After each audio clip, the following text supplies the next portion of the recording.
Welcome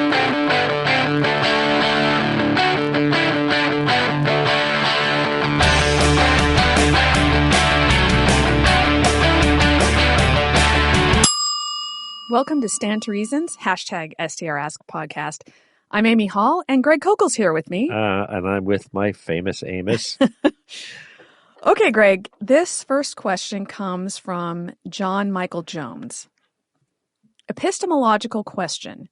Woke culture tells us, quote, only I can know this because of my lived experience, end quote, which seems to contradict the concept that truth can be known apart from those experiences. But I find myself experiencing things and learning things as a parent that I believe I could not have otherwise known if I didn't experience them as a parent. How do we reconcile this? All right, this is a real good question because it pertains to a very peculiar claim that is being made by people on the left.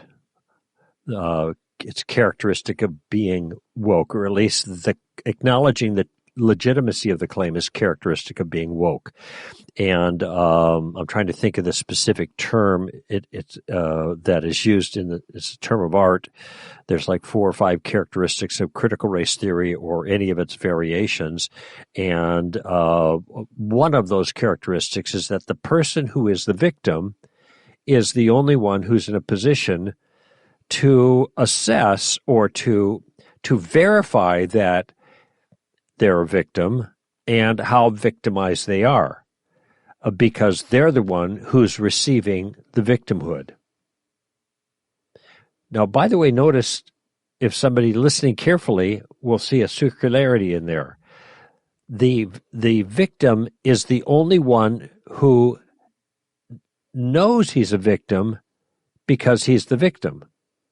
Well, wait a minute. You first have to be sure or presume you're the victim before you can know you're the victim.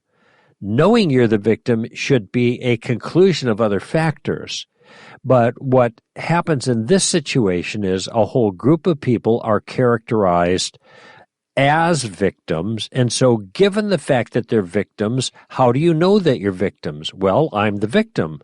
Therefore, I know when I'm being victimized. Well, that's circular, strictly speaking, and this is part of the problem. Generally, being a victim is a result of having received some tangible action against yourself that would characterize you as a victim. So if during the beginning, right after Pearl Harbor, a bunch of Japanese are rounded up and put in internment camps. They were not concentration camps. That's a mischaracterization. They were internment camps. It was terrible to do. But they were victims in virtue of having been rounded up and placed in these camps, not in virtue of them feeling like they're victims. No, I'm sure they felt victimized in that circumstance, but maybe some didn't. I don't know. But the action is what characterizes the group as the victims. There's an external state of affairs that characterizes someone as a victim, all right? In the case of the woke world, the external state of affairs is asserted not with regards to individuals, but with regards to groups. Okay? And so let's just broadly say people of color, POC, on this point of view, are the victims of white oppression. And so whites are oppressors as a group. That means if you're a member of the group, it doesn't matter what your individual behavior or character is like, you are guilty in virtue of being part of the group. You're the victimizer. But the victim is a victim in virtue of being part of the group, which the claim is has been victimized as a group over time. Okay? Now, that is a claim about external circumstances, but this has not been demonstrated to be the case. And it is an article of faith that people who are part of this group that is allegedly consistently and persistently persecuted and victimized are each themselves experiencing victimhood. Now, when they are told that they're victims, guess what? They're going to start feeling like they're victims. And it is this feeling like being a victim that is the insider perspective that, according to this way of approaching things, is all the verification that's needed to establish the fact of the individual being victimized. Now, I'm still struggling to find the phrase. I'm hoping for you to rescue me here. Neil Shenby. It's called, it's like insider's perspective is what it means, but it's a different term. Maybe I'll think about it in just a moment. It's something experience. It's Are you talking about lived experience? Lived experience, yeah. Okay, thank you. So, Amy to the rescue. It's lived experience.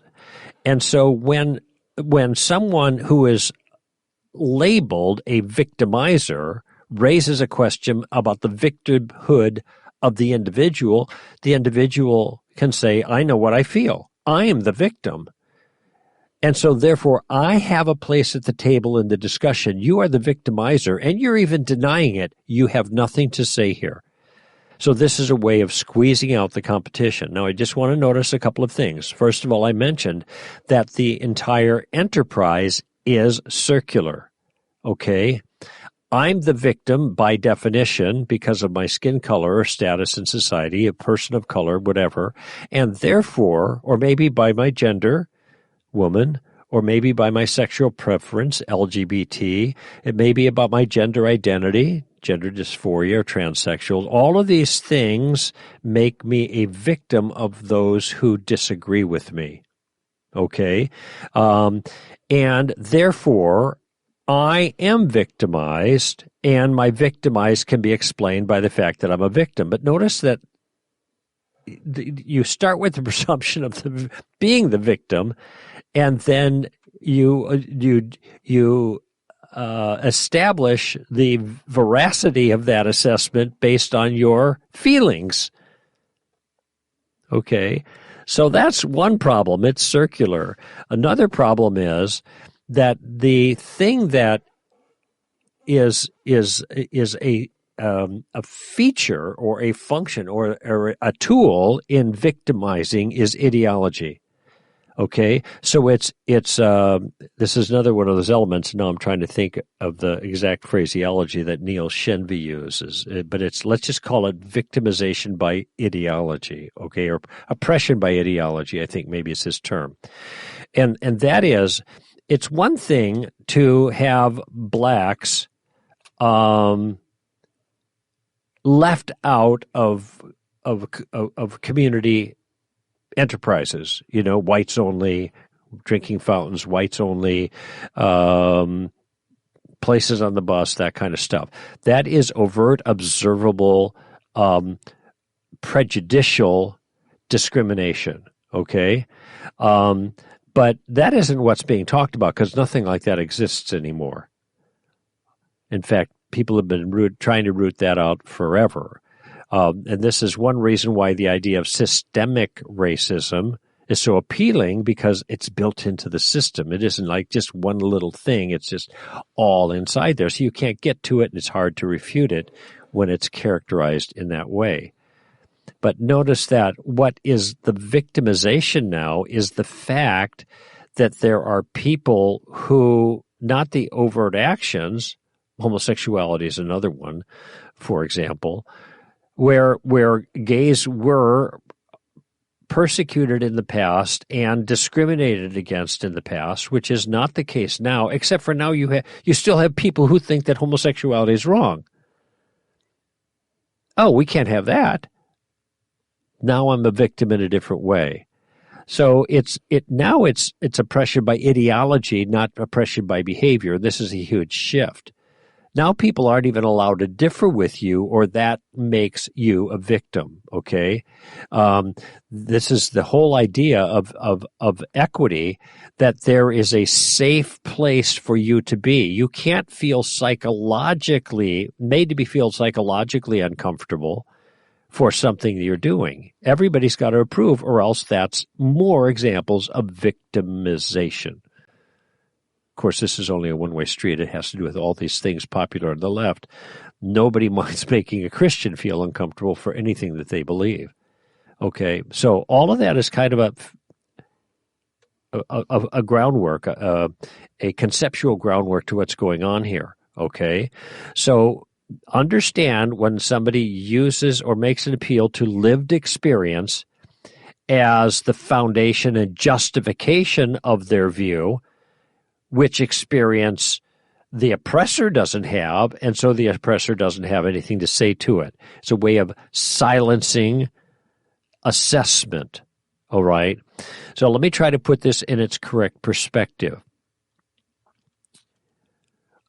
All lived experience can tell a person is what they feel or how they personally assess a circumstance. Lived experience isn't adequate generally by itself to assess whether their experience is true to reality. So there are lots of people who say, well, I feel oppressed, I feel rejected. Well, what would be the source of that? It might be that they are being rejected and oppressed. It might be that somebody's told them they're being oppressed and rejected. And they're internalizing that, and then they see it where it isn't there. I think this is huge. I've talked to people who've come over, and friends that have come over from other countries, Africa in particular, never experienced any of this stuff in the U.S. of A. because they had not been preconditioned to do that. Now that preconditioning is everywhere. Now, can we sometimes learn by, and I think this is part of the last part of the question, that regardless of our status in this woke kind of assessment, can't we learn from experience? Of course we can. Sometimes what we learn is that our emotions have been misinformed. And this happens all kinds of times. Any person who's married who has had trouble in their marriage and have gone to counseling knows how this works. People interpret actions one way when that wasn't exactly what was going on in the mind of the spouse. And what good counseling does is tries to get everything on the table and helps people to see that they read into behaviors motives or intentions that were not there to begin with. You got teenagers, happens all the time. All right.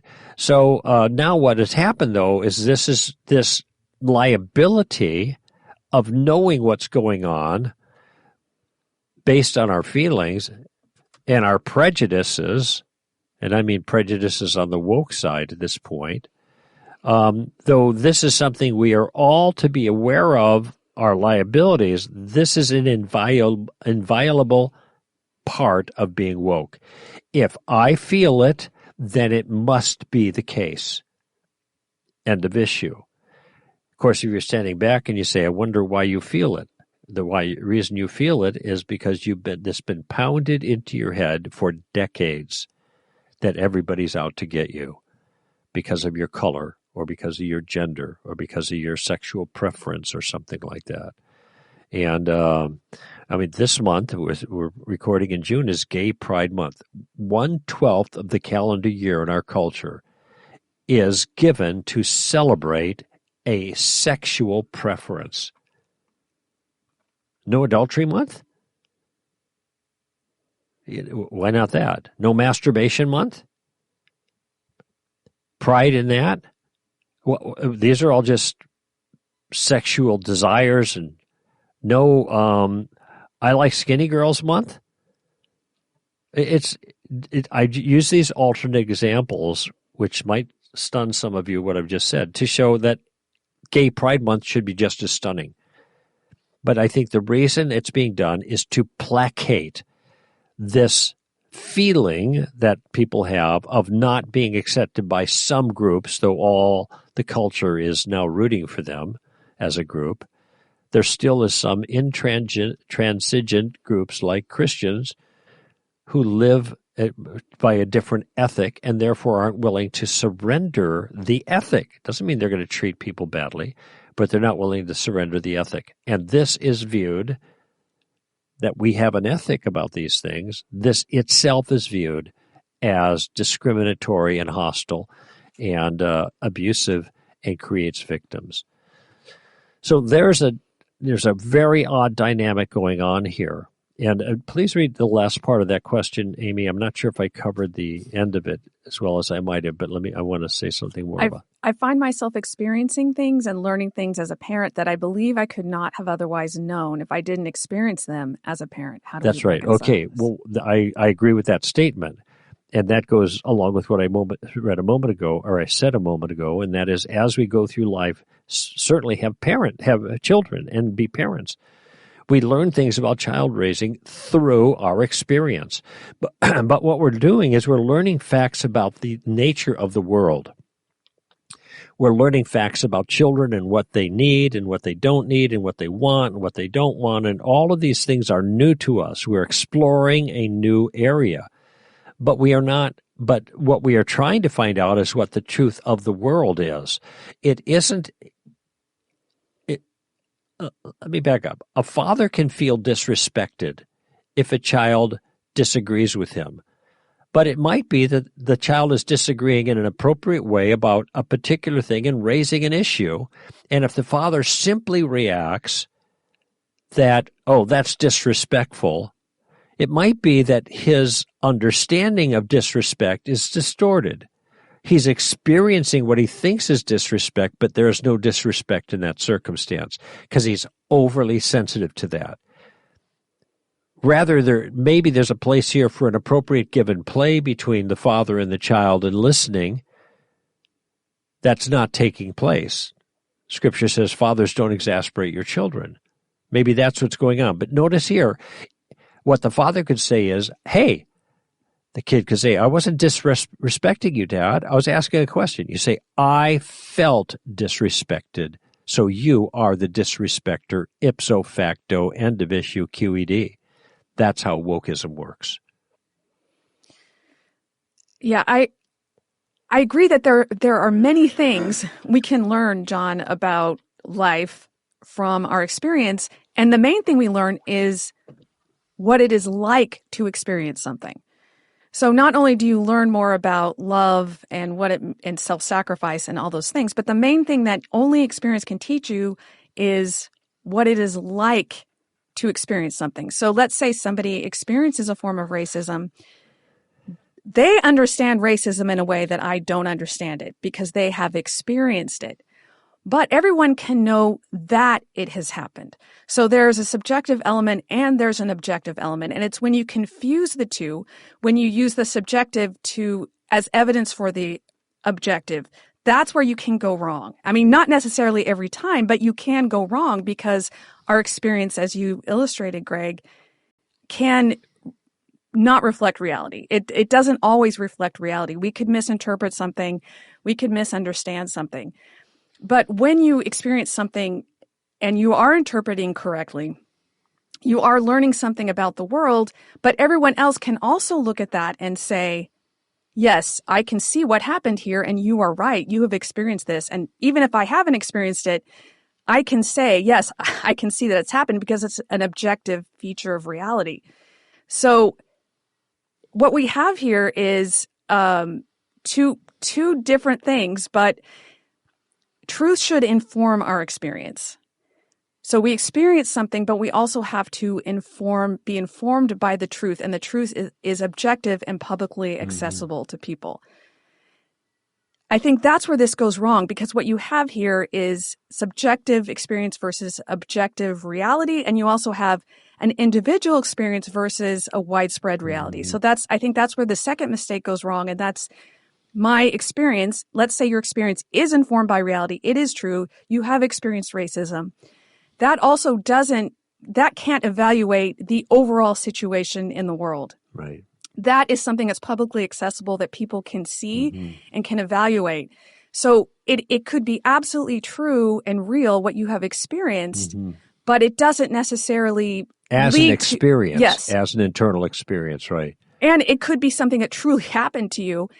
But that doesn't inform you as to the entire situation and maybe the policy decisions too, because I think sometimes this experience, which is valid and you have experienced it, then we're supposed to let you decide how we should fix it. And that doesn't necessarily follow either. The evaluation that's made isn't always accurate of the thing that you are experiencing, which is real, and you're attaching it to some outside circumstance which you think is the cause of your experience. Let's just call it racism here. But see, that's an assessment of what's going on outside. Now, I just finished reading and incorporated sections of this piece in the chapter that we're working on right now with the book, Amy. And this piece was called The Primal Heresy, and it was 2021, I think, March. That's solid ground, so it's available. But what that shows, what they talk about there is people do not distinguish between what they feel and what the world is actually like. This is a pox on an entire generation, all right? What they feel just is reality, end of issue. If I feel persecuted, I am persecuted because reality, the locus of reality is inside of me. It is not outside there. Okay? That is the heart of relativism. That's the same with gender. If I feel like I'm a man, then I'm a man. That's right. So this is more than just this tiny issue. This is something that's going on in the entire culture. Absolutely. It is this massive move towards metaphysical narcissism. You know, it's the nature of one's identity is what and truth is what they feel and believe in any given moment. And that's it.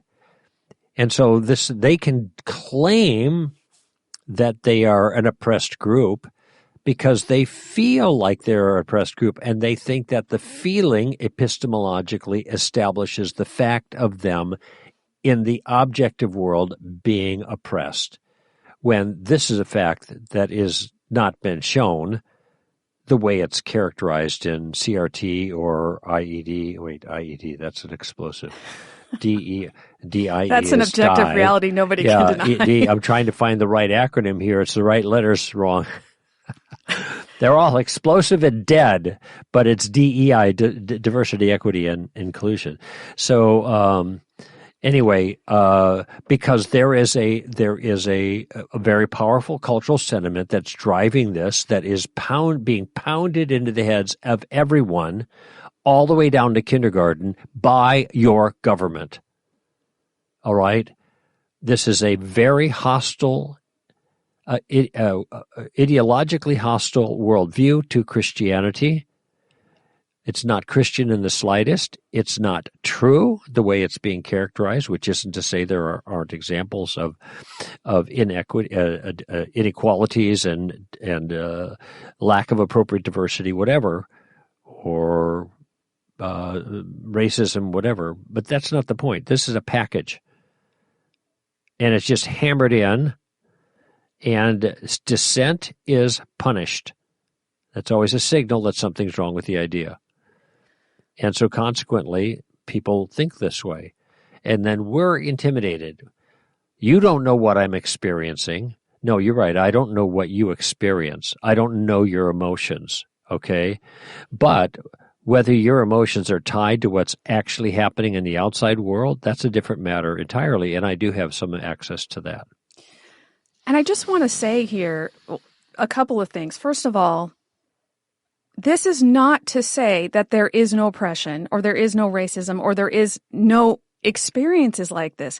What we're trying to do is give you some categories so you understand the place of truth and the place of experience. Now, it could certainly be the case in your case or in any sort of claim that the objective truth backs up what you are experiencing. Right. As an individual. Sure. Or maybe even more than an individual. It's just, so we're not making, or I'm not making any claims right now about any sort of claim that you might have. This is not a judgment on it. This is to say that you have to be willing to look at the objective truth and hear from other people, even if they haven't experienced it, because publicly accessible objective reality can be seen by other people, even if they haven't experienced it. That's right. And everything that we've said here in terms of woke culture or whatever it is applies to the parent too. As you explained, Greg, you can have the same sort of misunderstandings between parent and child, or a child could make sort of have ideas about how it is for every family, or all these things that we've talked about can absolutely be applied to your experience as a parent. And if you're doing the same thing that we've described, then you are also having this woke problem. You know, it's in a certain way, I was trying to be charitable to teenagers by using the father as the one who is fault in the illustration I used, where he was feeling something that wasn't actually happening. The vast majority of cases, it's the other way around. It is the teenager lost in their feelings and their emotions and in their self-centered narcissism, which is part of the whole enterprise of being a teenager. And it's extremely aggravated by the ethos of this culture, where parents see the way the world really is. No, this is not unfair. What's going on? No, this is not inappropriate, honey, what we've just asked you to do. No, we are not being extreme in this circumstance. This is the way things work, okay? And what are the teenagers doing? They're always screaming, that's not fair, that's not right, I'm not getting my propers, I'm not getting my just dues, I shouldn't have to do that, I shouldn't have to do that, I feel this, I feel that, I feel the other thing. Their world is confused, and it takes adults to help put their world in order. Now, I say characteristically because I gave another illustration where the parent was the confused one, but generally it is the children that are the confused one. The adults are meant to train them to see the world the way it really is and to react properly in an emotional fashion. Okay? What this whole woke thing does, DEI or CRT or whatever other acronym you apply to it, turns the world upside down, makes one's emotions the focus, the locus of what is true. Gender is a great example of that. And it ends up destroying people and destroying human flourishing every single time. Okay? And when you try to speak wisdom into the circumstance, you are disqualified from speaking because you don't have the same lived experience as somebody else. Just like the teenager says, you don't know what it's like to be me. No, I don't, but I do know what it's like to be an adult. And we want to help you to become an adult, and this is what it takes. And that's something you can keep in mind as a parent, or you can teach your child that as Christians, what we must do is conform our lives, our minds, our understanding to an objective standard, whether that is God's view of the world or it's reality in general, which of course is also God's view of the world, I guess. That's right. But how we should behave, all these things.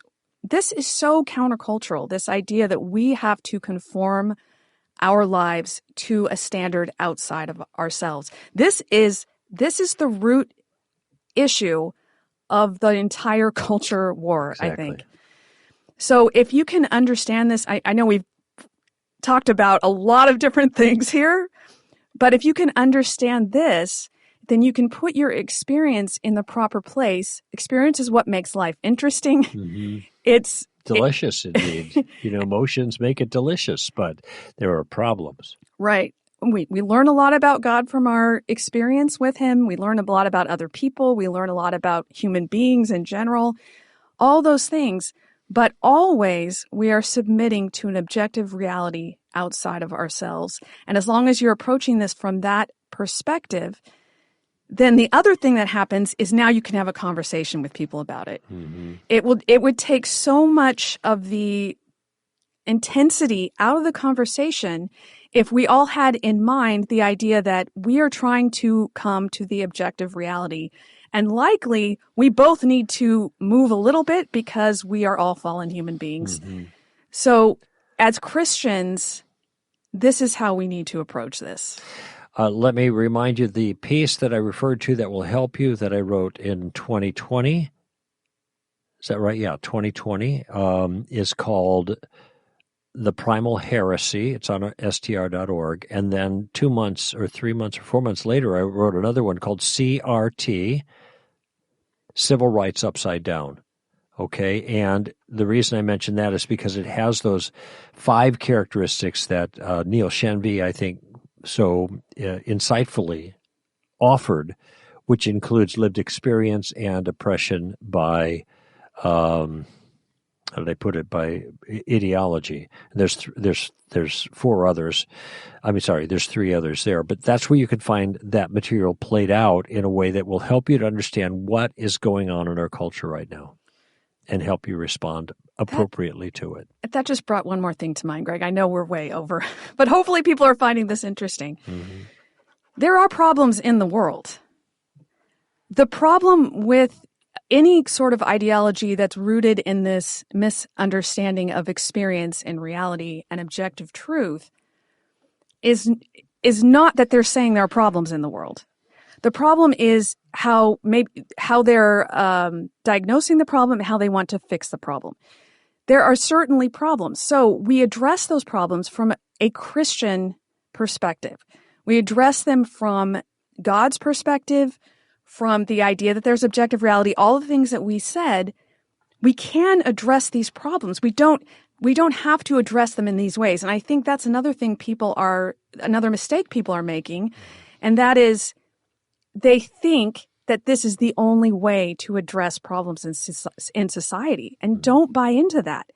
We can see things that are wrong as Christians, and Christians have for 2,000 years. We can see things are wrong, and we can apply all the truth that we know, right, revealed truth from God, the objective truth that we can see in around us. We apply all that to the problem, and we do seek to make a world that reflects God's truth and justice and goodness and beauty. So don't think that if you reject some of these other ideas that you are saying there's no issue at all, whatever the issue is. I just think people have only heard from these other ideas that have grown out of this idea of our experience, our lived experience, and that's why everyone now is assuming that's the only way to address these things. Well, it's even worse than that, because now there's a totalitarian element. Only the victims, quote unquote, get to speak. Otherwise, it's all of what we're doing right now, many would characterize as an example of oh my goodness, now the name of the book by DeAngelis White. Fragility? Yeah. All this is, Amy and Greg, all their white fragility. Okay. Now, this is just another example of circular reasoning. It continues to assume their view is correct without giving any good reasons for it, taken as an overall view, not as a view pertaining to individuals. But no, we're silenced. We don't have a place at the table. And in fact, these kinds of exercises done in government organizations and also in private organizations are, look at the people of color get to speak. The whites don't get to say a thing. They're the bad guys, okay? And all they have to do is listen. So you can see how destructive that kind of thing is. There's a totalitarian element that is part of this enterprise, and that's another really bad sign. And it's not just there. This also happens in the abortion debate, obviously, because if you're not a woman, you can't have an opinion on this. You can't speak about this. I actually had a friend say this to me. We were having a very good conversation. But she kept saying, oh, women should decide this. And so I was trying to explain to her, it's not just the people who are experiencing something who have a say. And because there is objective reality that people care about. So it's all sorts of topics. It's not even just this one topic. Yeah, I think only husbands should be allowed to decide whether it's okay to beat their wives. Now, that's gross, right? Yeah. But that is a perfect parallel. It's a perfect parallel. If you're single, you have nothing to say about whether you think I'm abusing my children or not. You're not a parent. I'm a parent. Exactly the same parallel. And that will reveal the idea that there is an objective reality that we can all speak into, because we can evaluate the rightness or wrongness of something. But of course, we're saying there's an objective standard that we can refer to, and not everyone agrees with that. So there are a lot of issues, core issues going on here. Wow, John, you really made a mess of things here today with your question. I hope that helps, actually. Thank you. Great question. I'm glad he asked it. Thank you so much, John. We really appreciate hearing from you. If you have a question, send it to us through our website. Just go to our podcast page and you will find a link there to submit a question, or you can go on Twitter and use the hashtag STRask. This is Amy Hall and Greg Kokel for Stand to Reason.